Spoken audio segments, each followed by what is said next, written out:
మహాపరిశుద్ధుడా, మహోన్నతుడు అయిన దేవ, దయగలిగిన రాజా, ప్రేమ కలిగిన తండ్రి, నీ ఘనమైన నామమును బట్టి వందనాలు.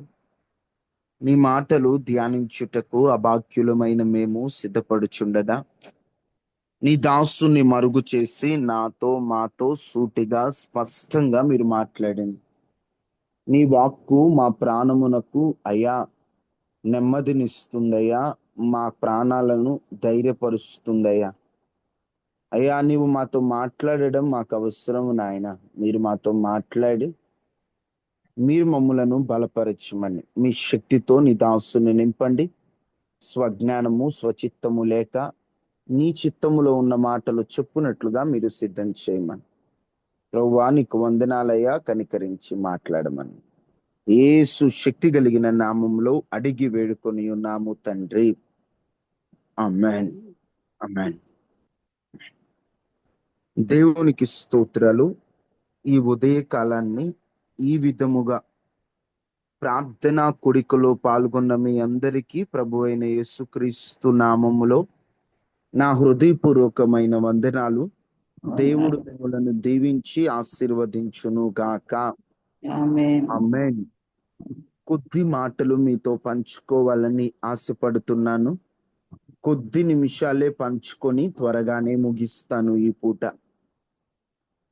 ఒకటి, ఎప్పుడు మీతో చెప్పే మాటే మరొకసారి జ్ఞాపకం చేస్తున్నా. మనము చూసే విధానము వేరు, మనలను లోకము చూసే విధానం వేరు, మనలను దేవుడు చూసే విధానం వేరు. నిన్ను నువ్వు ఒకలా చూసుకుంటావు, లోకం నిన్ను మరొకలా చూస్తే దేవుడు నిన్ను ఇంకొకలా చూస్తాడు. అసలు మన గురించి మనమేమనుకుంటున్నాం, దేవుడు ఏమనుకుంటాడో బైబిల్లో ఉన్నటువంటి కొందరి భక్తులను ఉద్దేశిస్తూ మీతో కొన్ని మాటలు మాట్లాడాలనుకుంటున్నాను. జాగ్రత్తగా మీరు ఆలోచిస్తే నేను చెప్పే అంశం మీకు అర్థమవుతుంది. ఉదాహరణగా మొదటి మాటగా మీతో చెప్పేది నిర్గమకాండము 4వ అధ్యాయము 10వ వచనంలో మోషే తనని తాను ఎలా చూసుకుంటున్నాడో మనకు అర్థమవుతుంది. నిర్గమకాండము 4వ అధ్యాయము 10వ వచనం. అప్పుడు మోషే, ప్రభువా, ఇంతకు మునుపైనను నీవు అప్పుడు నీ మోషే, దాసునితో ప్రభువా, మాట్లాడినప్పుడు ఇంతకు మునుపైనను నీవు నీ దాసునితో మాట్లాడినప్పటి నుండైనను నీవు నీ దాసునితో మాట్లాడినప్పటి నుండైనను నేను మాట నేర్పరని కాను నేను మాట నేర్పరిని కాను, నేను నోటి మాంద్యము నాలుక మాంద్యము గలవాడినని నోటి మాంద్యము గలవాడను నాలుక మాంద్యము గలవాడనని యెహోవాతో చెప్పగా యెహోవాతో చెప్పగా యెహోవా మోషే తనని తాను ఎలా చూసుకుంటున్నాడంటే, నేను మాట్లాడడం చేతకాని వాడను, మాటలు అంత నేర్పుగా తెలివిగా మాట్లాడే అంత జ్ఞానం నాకు లేదు, అదేగాక నా నోటికి మందం ఎక్కువ, నాలుక కాస్త గట్టిగా ఉంటుంది, నేను స్పష్టంగా మాట్లాడలేను, నేర్పరిగా మాట్లాడలేను. మోషే తనని తాను ఎలా చూసుకుంటున్నాడంటే, తాను ఒక నత్తివాడు, మాట్లాడుట రానివాడు, చేతకానివాడు, నోటి మాంద్యము కలిగిన వాడు, దేనికి ఉపయోగం లేనోడు, రూపాయికి పనికిరానోడు అన్నట్లుగా తనని తాను తక్కువగా చూసుకుంటున్నాడు. మోషే తనలో ఉన్న లోపాన్ని చూస్తుంటే దేవుడు మోషేలో ఓ గొప్ప సాత్వికుడిని చూస్తున్నాడు. దేవుడు మోషేలో నా ఇల్లంతటిలో నమ్మకమైన వాడివి మోషే అని దేవుడు మాట్లాడుతాడు. మోషే చూసిన విధానం తనలో ఉన్న తప్పులు కనిపిస్తుంటే దేవుడు మోషేని చూసిన విధానం, దేవుని ఇల్లంతటిలో మోషే వంటి నమ్మకస్తుడు ఇంకెవరూ లేని ఓ నమ్మకమైన బల దాసునిగా దేవుడు మోషేను చూస్తున్నాడు. ఈరోజు నీ పరిస్థితి కూడా, నీలో ఉన్న లోపాలు, నీలో ఉన్నటువంటి బలహీనతలు, నీలో ఉన్నటువంటి చేతగానితనం, నీలో ఉన్నటువంటి ఆ యొక్క లోపాలు, అది ఏదైనా నీకు అవే కనిపిస్తున్నాయి. దేవుడు పని చేయడానికైనా, దేవుని పనిలో ముందుకు రావాలైనా, అయ్యో నేనంత నేర్పరిని కానే, నేను పడిపోతున్న వ్యక్తినే, నేను నిలబడలేని వ్యక్తినే, నేను చేతగాని వ్యక్తినే, పలుమార్లు తొలగినానే, ఎరిగి ఎరిగి చెడిపోయానే, నాలాంటి వాణ్ణి, నాలాంటి దాన్ని కూడా దేవుడు ప్రేమిస్తాడా? నన్ను కూడా దేవుడు వాడుకుంటాడా? నన్ను కూడా దేవుడు నిలబెట్టుకుంటాడా? నా పట్ల కూడా దేవునికి ప్రణాళిక ఉందా? నాకే ఇంత చిరాగ్గా ఉంది నా మీద, దేవుడు నన్ను ఎట్ట చూస్తున్నాడోలే, దేవుడికి నా మీద ప్రేమ లేదేమోలే అని నువ్వు అనుకుంటావు. కానీ నీలో నువ్వు ఒక లోపాలు కలిగిన వ్యక్తిని చూస్తున్నావు. కానీ నీవు ఆయనకు అప్పగించుకుంటే, నీవు ఆయన చిత్తానుసారంగా బ్రతకటం ఆరంభిస్తే, నువ్వు ఎంత గొప్ప వ్యక్తి అవుతావో ఆ గొప్ప స్థానాన్ని నీలో దేవుడు చూస్తున్నాడు. ఆ గొప్ప స్థానాన్ని దేవుడు చూసి ఆయన నిన్ను ఓ గొప్పవానిగా, గొప్ప దానిగా చూస్తున్నాడు. మనుషులు చూసే విధానానికి, దేవుడు చూసే విధానానికి చాలా తేడా ఉంటదండి. గిద్యోను గానుగ చాటున గోధుమలు దుల్లగొట్టుకుంటున్నాడు. ఎన్నోసార్లు మీతో చెప్పాను, చాటున ఉన్నాడు అంటే భయపడ్డాడు, దాక్కున్నాడు. గోధుమలను దుల్లగొట్టుకుంటున్నాడంటే అది ఆడవాళ్ళు చేసే పని. ధైర్యంగా ముందుకు రాలేని పరిస్థితిలో, అసలు దేవుడు మాతో ఉంటే మా పరిస్థితి ఎందుకు ఇలా ఉందనే అనుమానాలతో, దేవుడు మాతో ఉంటే మాకెందుకు ఈ అపజయాలు, దేవుడు మాతో ఉంటే మాకెందుకు ఈ దరిద్రం, దేవుడు మాతో ఉంటే మాకెందుకు ఇలాంటి పరిస్థితులు ఎదురయ్యాయని తన పరిస్థితిని బట్టి తానే బాధపడుతూ, దుఃఖపడుతూ, అర్థం కాని స్థితిలో, ఏం చేయాలో అర్థం కాని స్థితిలో గిద్యోను దాక్కొని భయపడి ముందుకు వెళ్ళలేని పరిస్థితిలో ఉంటే, అక్కడ గిద్యోనుతో మాట్లాడుతున్న మాట, పరాక్రమము కలిగిన బలాఢ్యుడా లే. అతనికి పరాక్రమం ఎక్కడుంది? దాక్కున్నోడు పరాక్రమవంతుడా? అవిశ్వాసపడినోడు పరాక్రమవంతుడా? బలహీనపడిన వాడు పరాక్రమవంతుడా? ఆడవాళ్ళు చేసే పని చేసేవాడు పరాక్రమవంతుడా? ఎలా పిలిచాడు దేవుడు? వెటకారాలు ఆడతాడా దేవుడు? లేదు. తన భవిష్యత్తును ఎరిగి, ఒకవేళ అప్పుడే గిద్యోను అప్పగించుకుంటే తాను ఎంతగా వాడబడగలదో దేవునికి తెలుసు. కాబట్టి పరాక్రమము కలిగిన బలాఢ్యుడా లే అన్న వెంటనే పరాక్రమముతో లేచాడు. ఎంత గొప్ప యుద్ధం అంటే, శత్రువుల గుండెల్లో అదురు పుట్టే విధంగా యుద్ధం చేశాడు. ఒకటే మీతో చెబుతున్నా, నీవు దేవునికి అప్పగించుకుంటే నీకు లోపాలే కనిపిస్తాయి, నీకు చుట్టూ ఉన్న పరిస్థితులే కనిపిస్తాయి, నీకు ఏం చేయాలో అర్థం కాని అవిశ్వాసమే కనిపిస్తుంది. కానీ ఒక్కసారి అప్పగించి చూడు, ఒక్కసారి సమర్పించుకొని చూడు, ఒక్కసారి దేవుని చిత్తమునకు లోబడి చూడు, ఆయన నిన్ను చూచే విధానమే వేరు. మోషే తనలో తాను నత్తివాడు కనిపిస్తున్నాడు, తనలో తాను లోపాలు కనిపిస్తున్నాయి. దేవుడు పిలుస్తుంటే, ప్రభువా నేను రాలేను ప్రభువా, నేను మాట నేర్పరి లేనోడినయ్యా, నా వల్ల కాదయ్యా అన్న మోషే లక్షల మందిని నడిపించి తన మాట ద్వారా అంతటిని కంట్రోల్ చేసేంత గొప్ప కృప దేవుడిచ్చాడు. ఈరోజు నువ్వు ఏ లోపము చేత బాధపడుతున్నావు, ఒక్కసారి ఆ లోపాన్ని దేవుని చేతికి, ప్రభువా నాకు ఈ లోపం ఉందని అప్పగిస్తే, నువ్వు ఏదైతే లోపం అన్నావో ఆ బలహీనతని బలంగా మార్చి దేవుడు వాడుకోబోతున్నాడు. ఆ బలహీనత, అయ్యా నాకు ఫలానా సమస్య అయ్యా అని నువ్వు బాధపడుతున్నావా, ఆ సమస్య దేవుని పనిలో వాడబడే ఓ బలమైన సాధనంగా, బలమైన ఆయుధంగా దేవుడు నిన్ను వాడుకొని నిలబెట్టుకుంటాడు. నువ్వేం భయపడవలసినటువంటి పని లేదు. నిన్ను నువ్వు చూసుకుంటున్నట్లే దేవుడు నిన్ను చూస్తాడు అనుకోవద్దు. దేవుడికి నువ్వు చాలా స్పెషల్. అందుకే నీ తోటి వారందరూ ఏమైపోతున్నా నిన్ను బ్రతికిస్తున్నాడు. నువ్వు ఇంకా భూమి మీద ఉన్నావంటే నువ్వు ఏదో చేయవలసిన పని ఉంది, అందుకే చావు నీ దగ్గరికి రాలా. నువ్వు ఇంకా భూమి మీద ఏదో దేవుడు నీ పట్ల కలిగి ఉన్న ప్రణాళిక ఉంది, నువ్వు ఆ ప్రణాళిక మీద దృష్టి పెట్టు. మోషే తనని తాను ఒక నత్తివాడు అనుకుంటున్నాడు.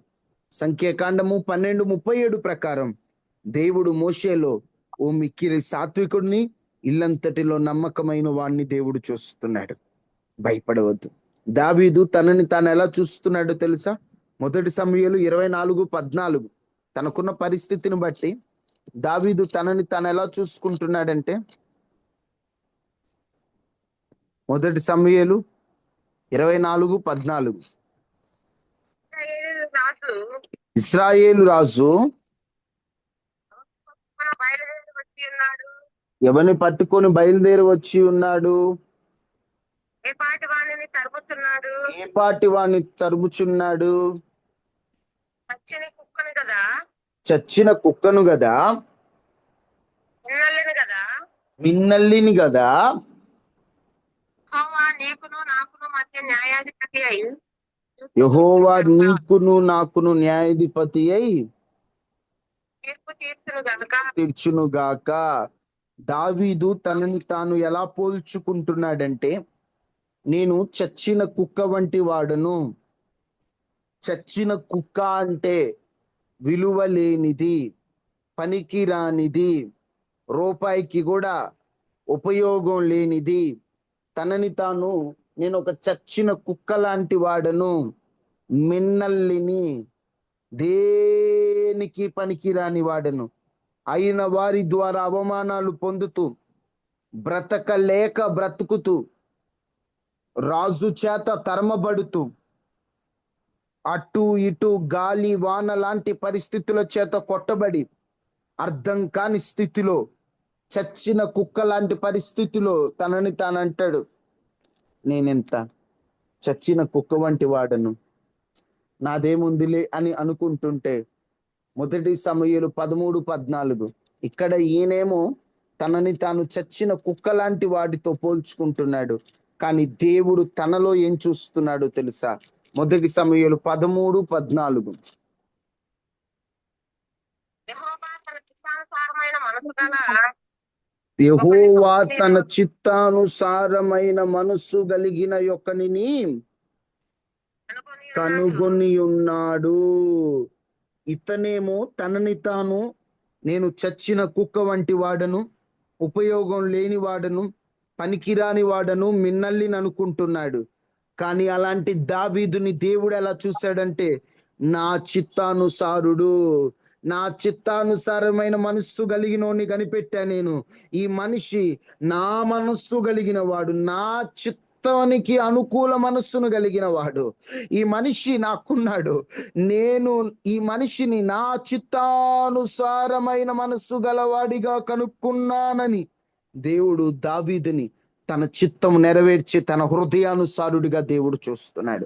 దావీదు తనని తాను నేను ఒక చచ్చిన కుక్క లాంటి వాడను, పనికిరాని వాడను, ఈ ఎగతాళి చేయబడుతున్న వాడను, నాదెంత, నా బతుకెంత, నేను బతకడం ఎందుకు అని చెప్పి తన బతుకుని తాను అని ఓ చచ్చిన కుక్కతో పోలిస్తే, హలో మిస్టర్ దావీద్, నీకు నువ్వు చచ్చిన కుక్కలా కనిపిస్తున్నావేమో, నాకు నువ్వు ఎట్ట కనిపిస్తున్నావు తెలుసా?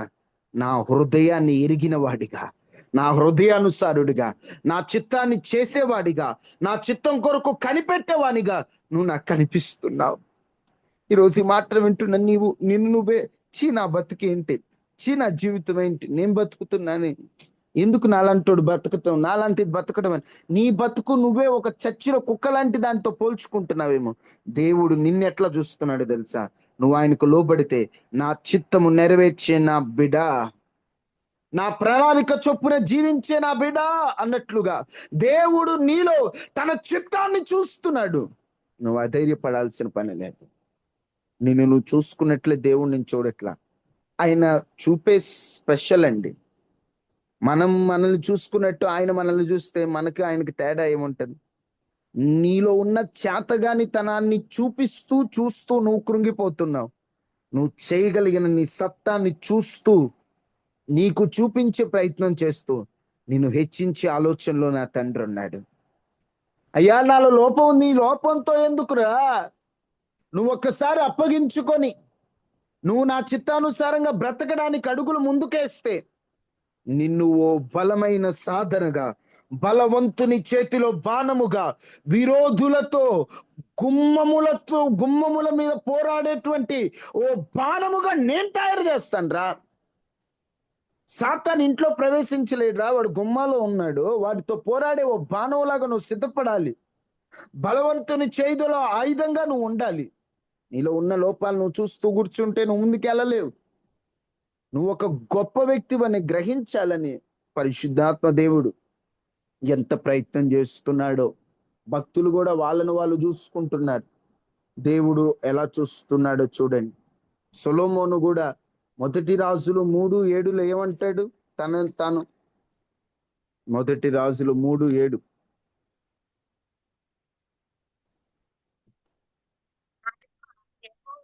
నా దేవా యెహోవా, నీవు నా తండ్రి అయిన దావీదునకు బదులుగా నీవు నా తండ్రి అయిన దావీదునకు బదులుగా ఈ దాసుడునైన నన్ను రాజుగా నియమించి ఉన్నావు.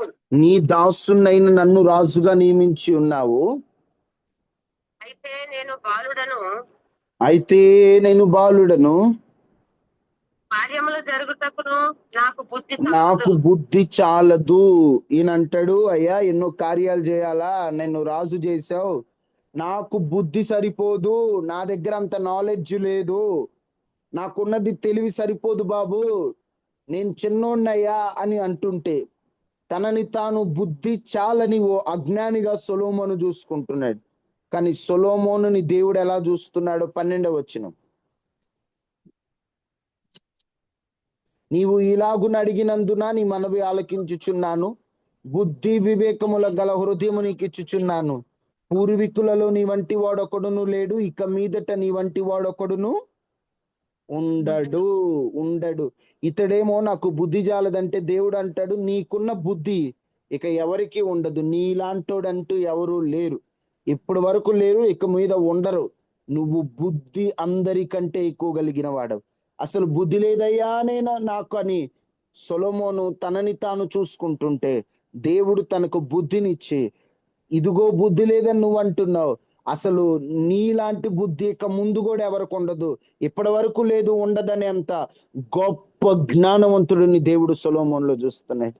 ఇలా చెప్పుకుంటూ పోతే 1-2 అండి. భక్తులు వాళ్ళను వాళ్ళు ఎలా చూసుకున్నారు, దేవుడు వారిని ఎలా చూస్తున్నాడు. బా, ఎంత గొప్ప దేవుణ్ణి నమ్ముకున్నామండి మనం. ఎందుకు అధైర్యపడిపోతున్నావు? లోకం నిన్ను చూసినట్లే దేవుడు నిన్ను చూస్తాడు అనుకున్నావా? రాహాబుని లోకం ఒక వేశ్యగా చూసింది, కానీ దేవుడు ఆయన భూమి మీద రావడానికి ఓ మూలకర్తగా దేవుడు రాహాబును చూశాడు. రాహాబు అంటే లోకానికి వేశ్య, కానీ రాహాబు విశ్వాసం ద్వారా నీతిమంతురాలిగా మారిందని దేవుడు, ఒక నీతిమంతురాలిని దేవుడు చూస్తున్నాడు, ఒక విశ్వాస యోధురాల్ని దేవుడు చూస్తున్నాడు. అదేందయ్య లోకం ఆమెను ఒక వేశ్యగా చూడండి. సమరయ స్త్రీ లోకానికి ఒక పనికిమాలిన స్త్రీ, కానీ కొన్ని రోజులకి ప్రభువుని లోకానికి ఆ ఊరికి పంచినటువంటి స్త్రీ. రక్తస్రావ రోగం కలిగిన స్త్రీ, పాపాత్మురాలైన స్త్రీ, కానీ దేవుడు ఆమెను పట్టుకుంటే స్వస్థత పొందినటువంటి స్త్రీ. ఇలా చెప్పుకుంటూ పోతే లోకం ఎలా చూస్తే నీకెందుకయ్యా, నువ్వెలా చూస్తే నీకెందుకు, నీ దేవుడు చూసే విధానం వేరు. ప్రభువా నువ్వు నన్ను ఎలా చూస్తున్నావు, నీకు నేను ఎలా ఉపయోగపడతాను, నన్ను అలా వాడుకోయా, నువ్వు ప్రార్థన చేయి. బాప్తిస్మిచ్చి యోహాను తనని తాను అనుకుంటాడు, నేను చెప్పులు మోయుటకు యోగ్యుడిని కాదు, నేను పనికిరాని వాడను నేను అని చెప్పి ఆయన అలా ఉంటుంటే యేసు ప్రభు అంటాడు, స్త్రీలు కనిన వారిలో బాప్తిస్మిచ్చి యోహాను కంటే గొప్పోడు ఎవరు లేరు. ఆయన పనికిరానున్నాయా అంటే నీకంటే గొప్పోడు ఎవరు లేరయ్యా మనుషుల్లో అని దేవుడు అంటాడు. సుంకర్ అంటాడు, అయ్యా నేను పాపినయ్యా అంటే దేవుడు అంటాడు, ఇతడు నీతిమంతుడుగా ఎంచబడ్డాడు అంటాడు. అతడేమో తనలో ఉన్న పాపాన్ని చూశాడు, దేవుడేమో తనలో ఉన్న నీతిని చూశాడు. పౌలేమో నేను ప్రధాన పాపిని అని అంటాడు, దేవుడేమో నేను ఏర్పరచుకున్న సాధనం అంటాడు. యాకోబేమో నేను మోసగాడిని అంటాడు, దేవుడేమో నువ్వు ఇజ్రాయేలు అంటాడు. అబ్రహామేమో నేను ధూళిని బూడిదను దేనికి పనికిరాని వాడిని అంటాడు, దేవుడేమో విశ్వాసులకు తండ్రివి నీవు అంటాడు. యోబేమో నేను నీచుడను పనికిరాను అంటాడు, దేవుడేమో యోబు యథార్థవంతుడు న్యాయవంతుడు, భూమి మీద అతని వంటోడు లేడన్నాడు. భక్తులు వాళ్ళని వాళ్ళు ఎలా చూసుకున్నారో చూసాం, దేవుడు వారిని ఎలా చూస్తున్నాడో చూసాం. నువ్వేం కలవరపడొద్దు, లోకం నిన్ను చూసినట్టే దేవుడు చూస్తాడు అనుకోవద్దు. లోకం నిన్ను దూరం పెట్టినట్టు దేవుడు నిన్ను దూరం పెడతాడు అనుకోవద్దు. లోకం నిన్ను అవమానించినట్లు దేవుడు నిన్ను అవమానిస్తాడు అనుకోవద్దు. లోకానికి విలువ లేదని దేవుడికి విలువ లేదు అనుకోవద్దు. లోకానికి నువ్వు ఒక ఆట బొమ్మవేమో, లోకానికి అవసరానికి వాడుకొని అవకాశవాదిలాగా లోకం నీ ఎడల ప్రవర్తిస్తున్నారేమో, నువ్వేం భయపడద్దు. లోకము నిన్ను ఎలా చూసినా దేవుడు నిన్ను చూసే విధానం వేరు. దేవుడికి నీ పట్ల ప్రణాళిక వేరు. దేవునికి నీ పట్ల ఉద్దేశం వేరు. లోకం చూసిన చూపునే దృష్టిలో పెట్టుకొని కలవరపడద్దు, కృంగిపోవద్దు, అధైర్యపడద్దు. నా దేవుడు చూసే విధానాన్ని మనసులో పెట్టుకొని ధైర్యం తెచ్చుకో, ధైర్యం తెచ్చుకో, ధైర్యం తెచ్చుకో. లోకం నన్ను ఎలా చూసిన పర్లా, నా దేవుడు నాతో ఉన్నాడు. నేను నమ్ముకున్న దేవుడు నన్ను అనాథునిగా విడవడు. నేను నమ్ముకున్న దేవుడు నాకు తోడు. ఆయన నమ్ముకున్న వారిలో ఎవడును ఎప్పుడు సిగ్గులు అందలేడు కదా. నేను ఆయన నమ్ముకొని ఉన్నానని ఆయనను బట్టి ధైర్యం తెచ్చుకో, ఆయనను బట్టి సాగిపో. ఆయనే మన ధైర్యం, ఆయనే మన సర్వం, ఆయనే మన దిక్కు. ఆయన తప్ప మనకెవరున్నారు? ఆయన వైపే చూద్దాం, ధైర్యం తెచ్చుకొని సాగిపోదాం. లోకం ఎలా అయినా చూడని, లోకము అందరూ వదిలేసిన పర్లేదు, ప్రభు మనతో ఉన్నాడు. అందరూ ఒకటే, నేను ఒక్కడినే ఒక్కదాన్నే వేరు చేసిన నీ ఫీలింగ్స్ కంటూ ఒక వాల్యూ లేకుండా నిన్ను ఒక నోటికొచ్చినట్లు ఏది పడితే అది మాట్లాడుతూ నిందలేస్తూ అవమానాలేస్తూ దుఃఖపడే పరిస్థితుల్లో నేను తీసుకొస్తున్నారా? అవేమీ కలవరపడద్దు, కృంగిపోవద్దు. నీవు నమ్ముకున్న దేవుడు నీతో ఉన్నాడన్న సంగతిని మర్చిపోవద్దు. వాళ్ళు నిన్ను ఒక తప్పుడు వ్యక్తిగా చూసినంత మాత్రాన దేవుడు నిన్ను అలా చూస్తాడా? దేవుడికి తెలుసు నువ్వు ఎంత యథార్థంగా ఉన్నావో. దేవునికి తెలుసు నువ్వు ఎలా నీ పరిశుద్ధతను కాపాడుకుంటున్నావో. దేవుడికి తెలుసు నువ్వు ఎంత నీతిగా ఉన్నావో. ఆయన మర్చిపోయే అంత అన్యాయస్తుడేం కాదు. ఆయన గమనిస్తున్నాడు, నీ పరిచర్య గమనిస్తున్నాడు. నువ్వు పడిపోయిన మాట వాస్తవమే, కానీ పడిపోయినా నిలబడాలనుకుంటున్న మాట కూడా వాస్తవమే.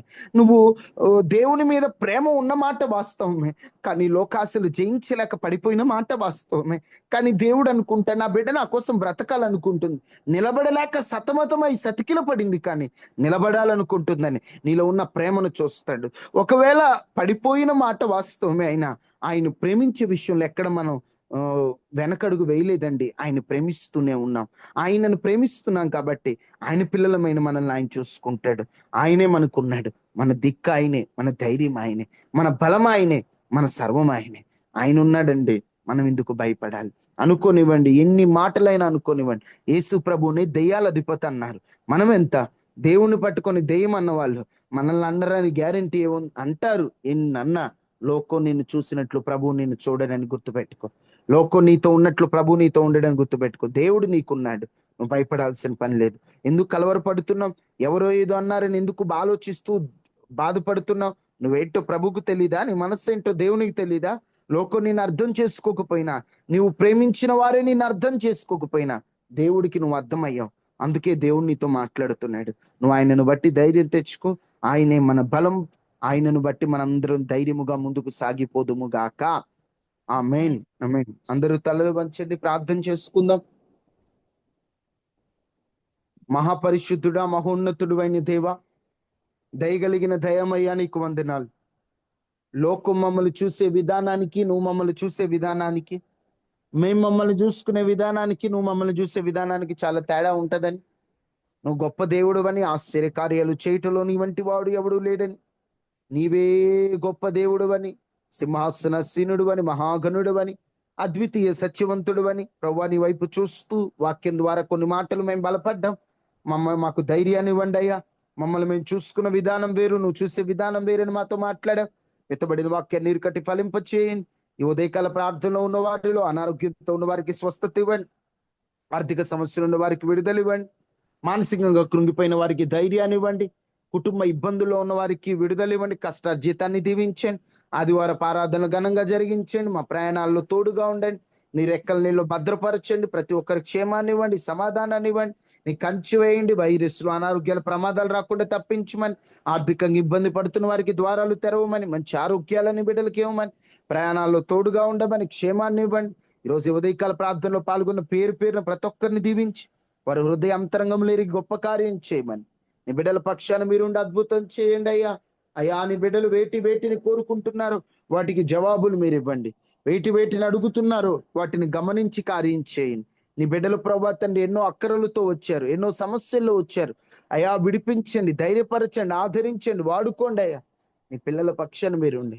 మాకు నువ్వు తప్ప ఎవరున్నారు స్వామి? నిన్ను ఆనుకొని ముందుకెళ్తున్న వాళ్ళమయ్యా, నిన్ను ఆనుకొని బ్రతుకుతున్న వాళ్ళమయ్యా. మీరే మాకు ధైర్యాన్ని ఇచ్చి, మీరే బలాన్ని అనుగ్రహించి, మీరు ముట్టి బాగు చేయమని యేసు శక్తి కలిగిన నామంలో అడిగి వేడుకొని ఉన్నాము తండ్రి, ఆమేన్.